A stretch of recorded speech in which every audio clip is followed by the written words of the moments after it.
uzothola impilo engapheliyo.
Mateyu isahluko ngesika 13 esincinyane no16 no17.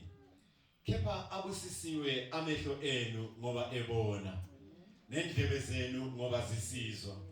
Ngoba ngiqinisile ngithi kini banengi abaprofeti namadoda alungileyo abalangazelela ukubona lokhu elikubonayo, kepha abakubonanga, nokuzwa lokhu elikuzwayo, kepha abakuzwanga.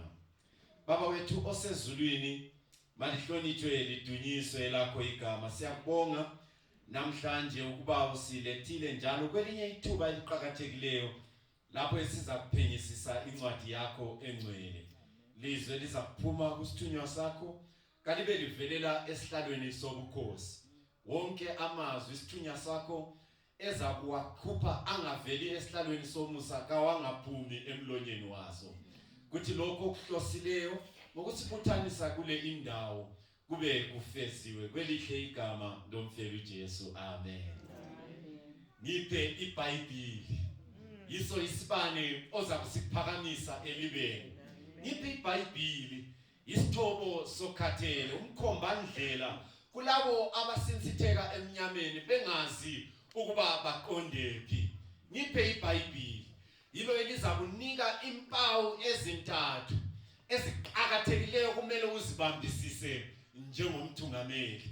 Njalo ukuba okamuthi wathi isono siza kugcina ukhathana lale incwadi, kepha incwadi iza kugcina ukhathana lesono.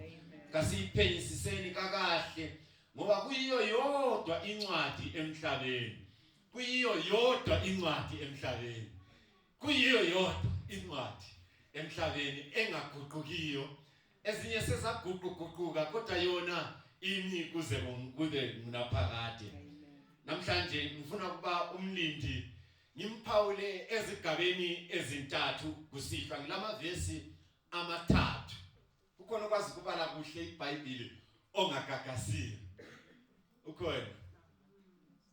Alright, nangiyana lapha uzangivulela amavesi ngilamavesi amathathu. Ngikhangele isihloko esisiphiwe ngumthungameli wethu lapha, kuthiwa umlindi oqaphele. Umlindi oqaphele. Kutheni kuwe usizwa lesi sihloko? Kutheni kuwe usizwa lesi sihloko? Nisizwe silamandla kakhulu ngesintu. Kimi sibe lamandla kakhulu ngesintu okwedlula ngolimi lwethukela, lwazi ulimi lwethukela.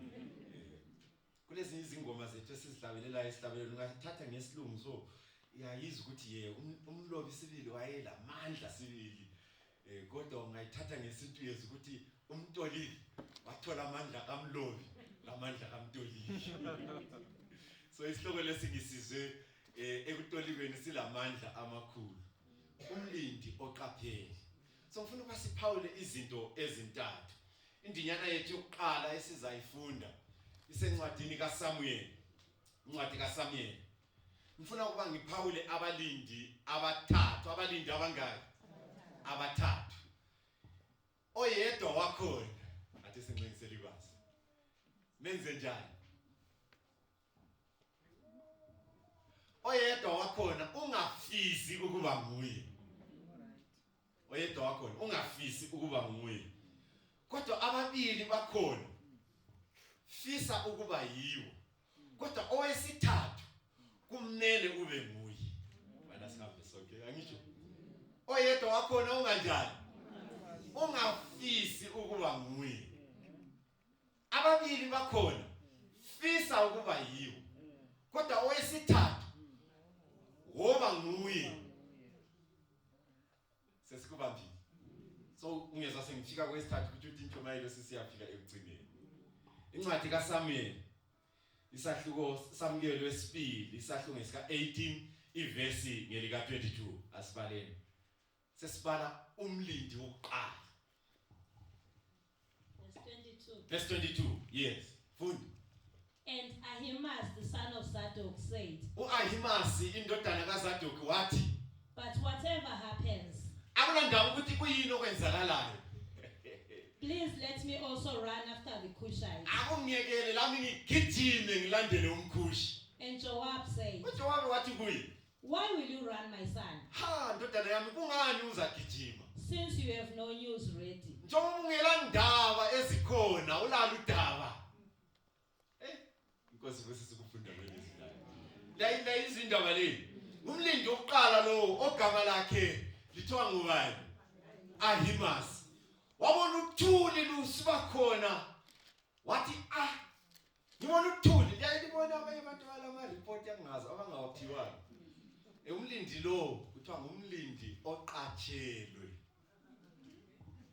umlindi oqatshelwe kaqaphele lo oqatshelwe ngezinye indlela kuthi umlindi lo umbalisi wesindebele uthi ngumenziwa yikho lumlindi lo ngumenziwa uqatshelwe kulolutho olwenzakalayo kuye yena kakho ekwenzeni kodwa uyenziwa uqatshelwe umlindi lo nguye othi engabona asithi elihambile okay uqatshelwe nguye lwana ama-China alesitho sabo ukuthi kulabantu abathathu emhlabeni kulabantu abenza izinto zenzakale kulabantu ababukela izinto zenzakala so lumlindi ngobukela izinto zisenze njani senzakala libona lifly kuthiwa kuyenzakalani uqatshelwe lumlindi kayisuyo qaphele ungafisi ukuba nguye lo uqatshelwe lumlindi uAhimaaz wabona uthuli lusenzakala uqatshelwe wabona uthuli kazange abekwazi ukuthi kwenzakalani uJowabi wasethuma umkhushi wathi wena njengoba kade uyinanzelelo wayibona kahle indaba ukuthi yenzakalani hamba ubike enkosini ukuthi kwenzakaleni uAhimaaz wathi ndondabo lami ngifuna ukuhamba lapho kuyiwa khona abanye so xa ungundondabo ubuyile lapha lemazi ndondabo kubukala ngasithi thina ngubani ngundondabo umuntu lami ngiyanjani ngiyahamba lapho okuhanje khona abanye lami ngifuna ukuhamba bahambile khona lami ngifuna ukwenze njani awubusisiwe nxa usubuyile lapho nxa ungundondabo ngoba kuzaphela ukuba ngoqatsheni kumele kuphele ukuba ngoqatsheni so wagijima uAhimaaz engelalo udaba wahamba uJowabi wazama ukumncenga ukuthi hayi ndoda mntanami nxa ngikhangele kahle wena ukhangela uzama uyibonisise kahle le ndaba ukubona kahle okwenzakeleyo wathi hayi ngicela lami ukulandela kuphela ngicela ukuhamba labanye isiqubu sikaAhimaaz sigijima kakhulu kwedlule sikaKhushi abantu abaqatshelwe yibo ababika kuqala kulabanye abantu kungaba lemfa oqatshelwe kungaba lemfa izihlobo zikabekwazi dale postile egroupini yechechi dale postile egroupini uqatshelwe uhlupho ukuthi uyenziwa kumhlezi ayisuyo wenzayo kulento emhleziyo yokuthi abe yizina kuthiwa iziyali inhliziyo kuyambila nxa ufuna ukuthi akhulume vele ukuthi akhulume kodwa sake sathi sifundiswa ukuchumayela kwasaphiwa lo muca liyawufuna umuca lo engakubhadalela ischool fees mala ngeke ngisebenzise school fees sesolo sasidura kakhulu so mala ngisebenzise kwathiwa abanye abantu they speak from the fullness of the heart and the emptiness of their head. Inhliziyo igcwele sibili kakhulu kodwa ikhanda kalinjani kalinalutho. So umfundisi umhlanga wayesithi nxa usukuma uchumayela ungakhuluma kuyezwakala ukuthi ahimasi kawulalo udaba ukukhuluma waye aphinda athi yena abanye abachumayeli bafana lama Chinese firecracker ukuthi kuphathuke kodwa kungela lutho lenzakalayo. Sikhamba sokeni la Mthungameli ungabi ngoqatheli ungabi ngumlindi oqathele njengo Ahimas wagijima i-energy ayelayo ayihambelani lokwakusekhanda. I-energy ayelayo yenza ukuthi wagijima waze wedlula owayelolutho ekhanda. Nxa ifika phambi kwenkosi inkosi ithi yena khuluma athi kwathiwa mana eceleni ngoba kawulani awulalo udaba ungoqathele udaba kawulalo. Isihlobo zami esithandekayo uyenelisa ukukhethwa umnyaka ulandele omunye umnyaka uphinde ukhethwe ulandele omunye umnyaka ukhethwe ulandele omunye umnyaka bekukhethela ukuthi lesiqubu esikhulu kodwa ekhanda kakulalo kwenzakala ukuthi ubani sifuthi singekele ukumkhetha akakhulumi nje sizathola nzima la yena lo uyabekhethiwe kasuza sebenzi asimfakeni qedwe umsindo umlindi oqathele. Umfundisi Masuku the late Dr. Masuku wathi yena nxa ukhethiwe kumele ukukhumbule ukuthi abakukhethileyo bakukhethile ngoba you have weaknesses that can be tolerated. Ayisikuthi you are the best. Bakhangele phakathi kwabantu badingisisa bathi bona ongcono olokuthakathaka okungcono phakathi kwabo ngubani yasimfakeni. Mina sengihamba ngisithi kade bengakhetha abantu upresident ngaphandle kwami babonga ukuthi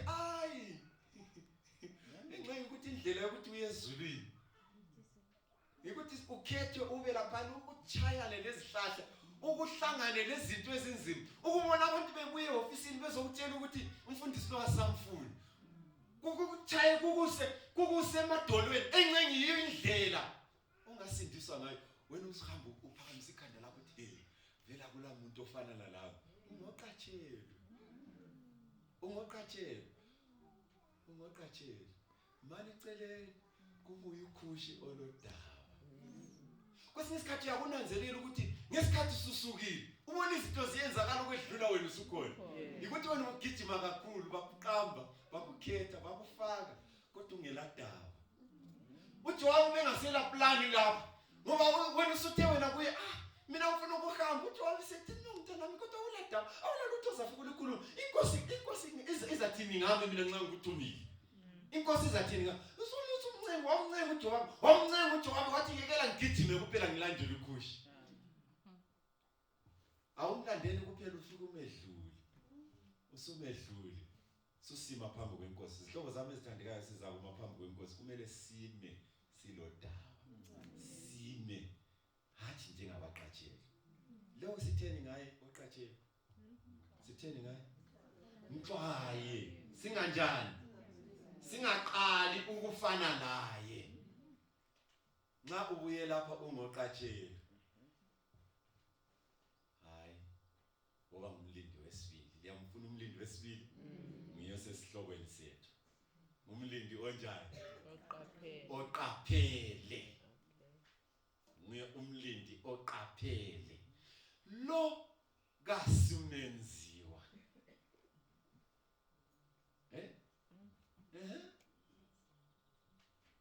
ngubani lo ngumenzi ka izinto kazenziwa kuye yena nguye owenzayo. Alright, asibale incwadi yamaChronicles esizokuqala. First Chronicles chapter 12 verse 32. Ibale kahle, ibale futhi. First Chronicles chapter 12 verse 32. Sizwe ngohlobo lwalaba bantu abachasiswayo la. Verse 32. Of the children of Issachar, Kumadodana kaIsaka, who had understanding of the times, ababezwisisa izikhathi, to know what Israel ought to do. ababekwazi ukuthi uIsrayeli kumele enzeni.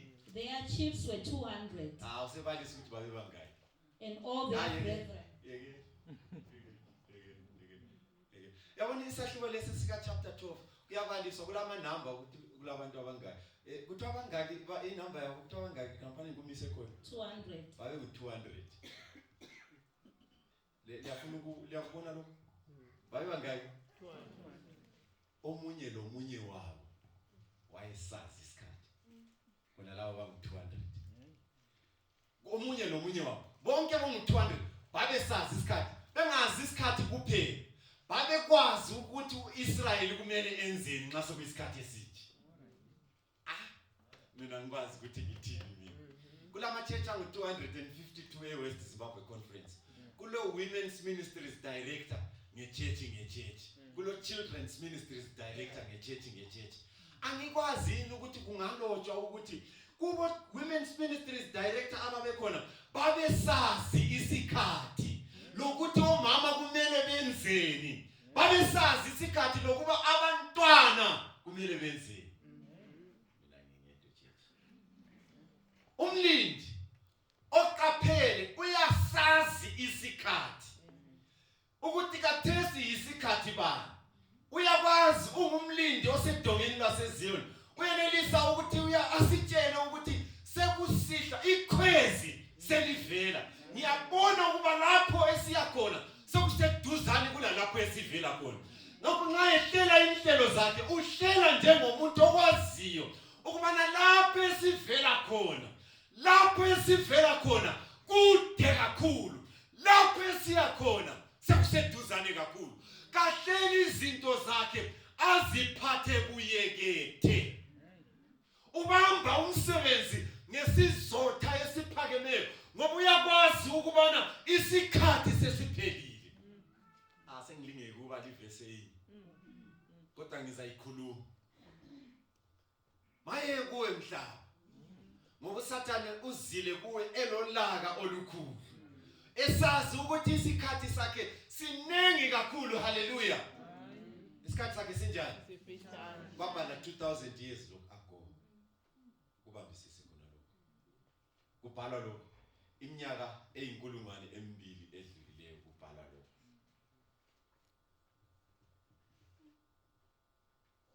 Nxa ukubambisisa kahle uyazwisisa ukuthi nxa sokudlule iminyaka engu2000 kuthiwa isikhathi sakhe sifitshane. So kukhona umbalisi weMaths la. Ngifuna ukwenza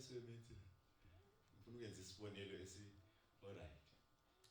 Ngingamothi isikhathi.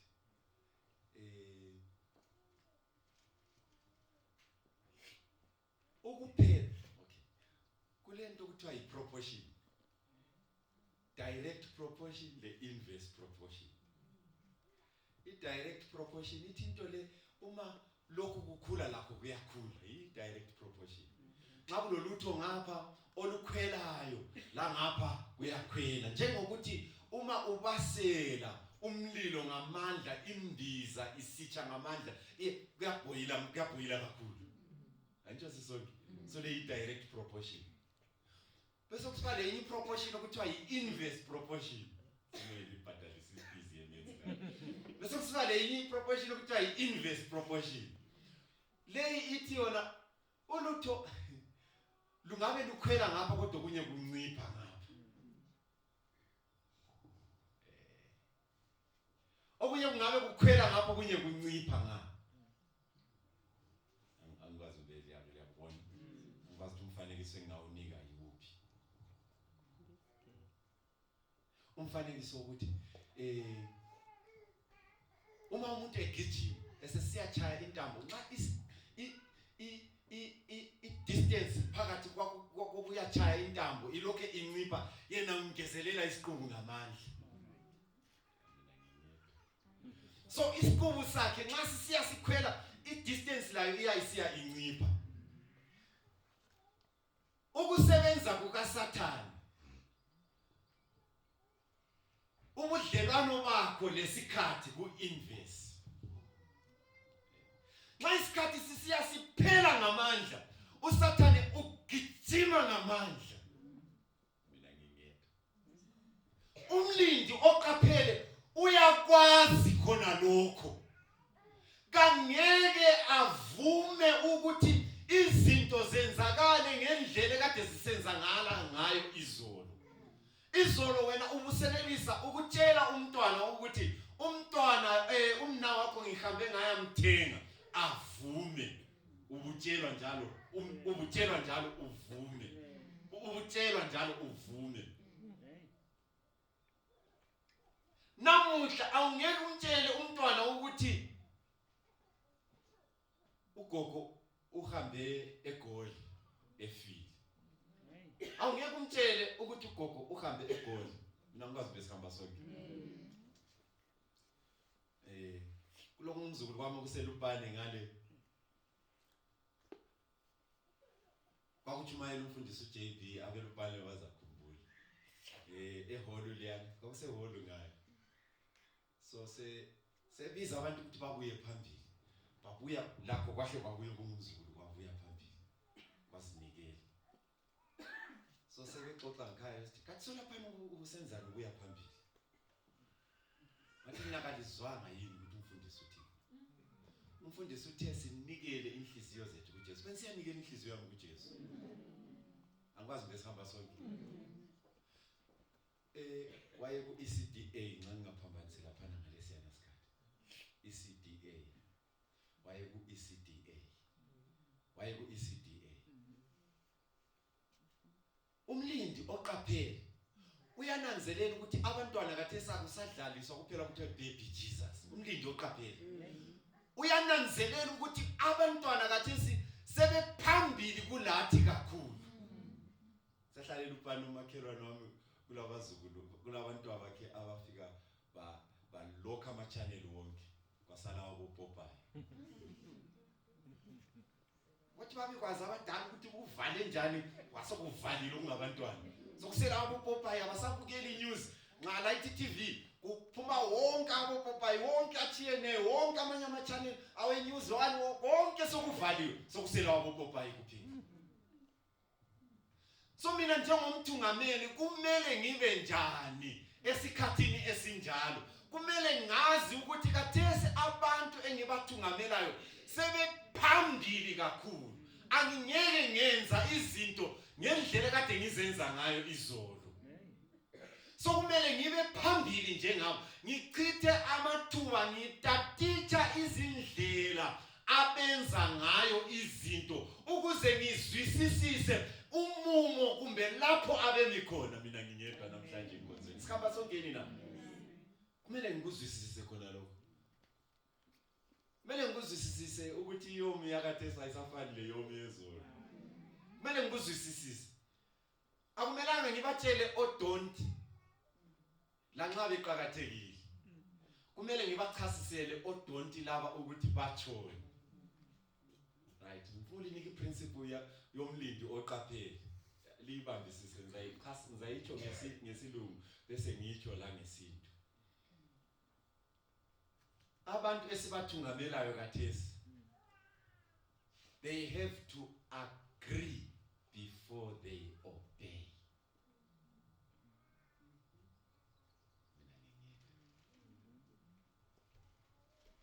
Kumele baqale bavume bengakalaleli.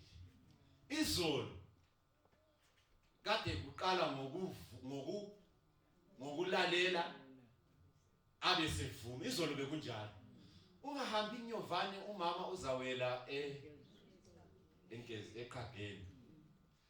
So izolo umntwana ungamtshela ukuthi ungahambi inyovane umama uzawela ngaphi eqhageni. Sehle sima khona lapho. Uqale ngokwenze njani? ngokulalela wasesenze njani wasevuma. Kodwa namhlanje uyaqala ethi emkezweni njani. Angikuzwisisi ukuthi wena uthi umama Ekhageni. Hayi into ekhuluma mina angiyitholi kahle. So sokumele ngikhiphele khatshana lokhuyana kokuwela Ekhageni ukuthi yabona ungathi uhamba nyuvani uyabongabone okungaphi okungemva. Kungenzakala ukuthi ukhubeke ucina usithaye ngesiphundu. Ufuna ukutshaya ngesiphundu uwele phansi ube uhlale ulesilonda usule sipavu ngapha emuva. Yikho okufunayo. Hayi asikho mina engikufunayo. Yeah, so xa ufuna ukuthi uhlale ungela sipavu ngapha emuva, okungcono ukuthi ungaqali ukuhamba nyuvani ngoba kuza kungenisa engozini. Sihambe sonke ku process. Sihambe sonke ku process. Kumele uThixo athi yena kulabantu abangu 252 omama abathungamela women's ministries, laba thungameli be children's ministries abakwaziyo isikhathi lokuthi amama kumele benze lokuthi abantwana kumele benze. Samba sonke yini na? Senze ngabomo lonyaka ukuthi sivumelane ukuthi sifuna ukukhangela camp meeting iTabanike. Mina ngikwazi samba sonke. Kwenziwe ngabomo ukuthi sikhangele iTabanike. Sigcile eTabanikeleni, abantwana bafunde ngeTabanike, abadala bafunde ngeTabanike. Senze ngabomo ngoba isikhathi esiphelile. Sesifikile ekucineni kwesikhathi ukuthi sibe sikhuluma nje ngendaba ezimnandi. Jesus is the answer. It's fine, it's good. He is the answer. Mina ngikwazi ngela abantu. Right. Kulamaqiniso amanengi aqhakathekileyo ukuthi Jesus is the answer is pleasant truth. Iqiniso elikhwabi elimnandi. Asaba sonke yini na? Kodwa iqiniso elimnandi akumelanga lihambe lodwa, kumele lihambe le present truth. I-present truth isitshengisa ukuthi singaphi kwesikhathi. Umlindi oqaphele kumele azi ukuthi singaphi kwesikhathi. Umlindi oqaphele kumele azi ukuthi ngolunye usuku usathi uhleli umntanakho oyintombazana ethi ngifuna ukukuphathela umkhwenyana, akuphathele uAgnes.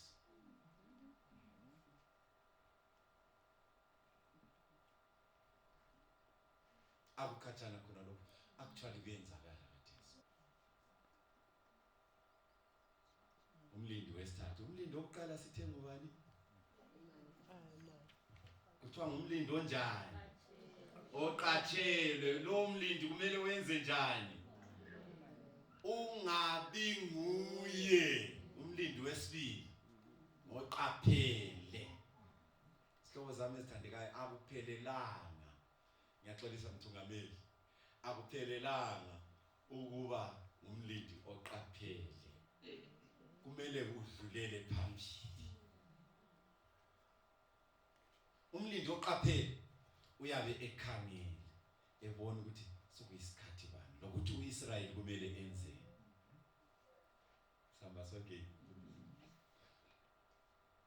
Kumele ube ngumlindi wesithathu. Asibaleni incwadi kaJeremiah esahluko ngesika 8.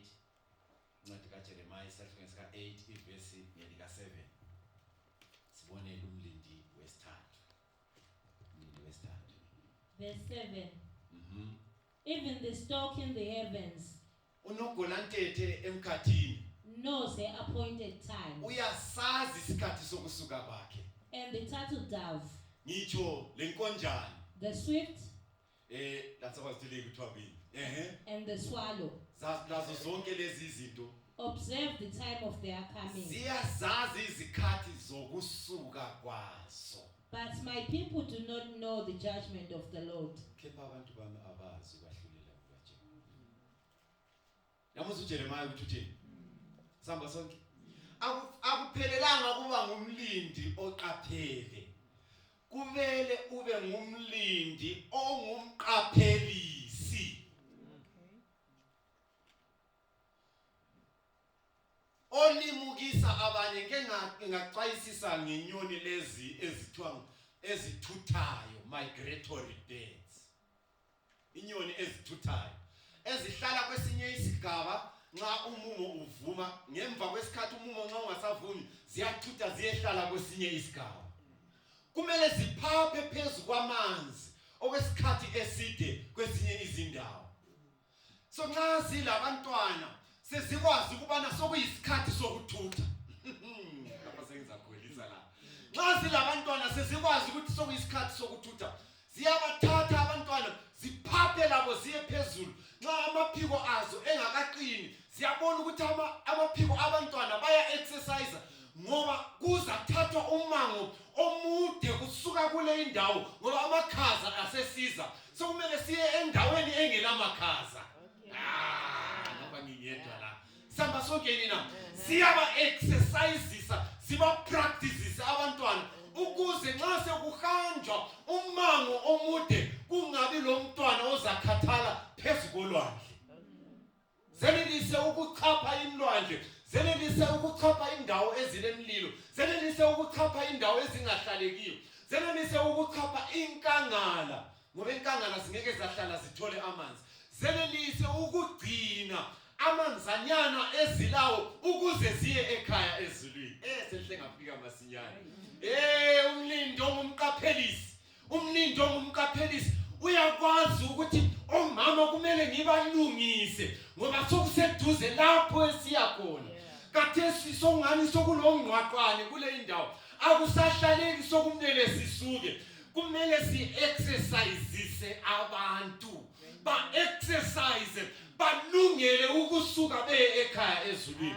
Yabona ukungani uNkulunkulu esithi sibuyisele kwethumi siyabe si-exercise. Siyabe si-exercise. Ngoba nxa ungabuyisele kwethumi ungabona igolide, isitirada segolide ezulwini uyaqalisa ukukorokoza ngoba ujayele ukutshontsho kwethumi. Siyabe si-exercise. Nxa ubuyisele kwethumi uyabe u-exercise. Nxa unikela abanye bagcina ngokubuyisela kwethumi bagcine khona lapho. Yawunga-exercise ngokupheleleyo. Umlindi ongumqaphelisi. Uyabe u-exercise uzilungiselele. Belikwazi yini ukuthi abantu abatsha benu bayanatha?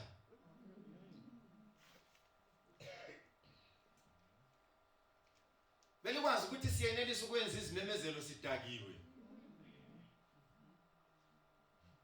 Umlindi ongumqaphelisi kumele azidingisise zona lezi izinto, angacabangeli ukuthi ngoba ngithumayela ebandleni, ngikhuluma ebandleni, ngikhuluma labantu abangakuthintiyo.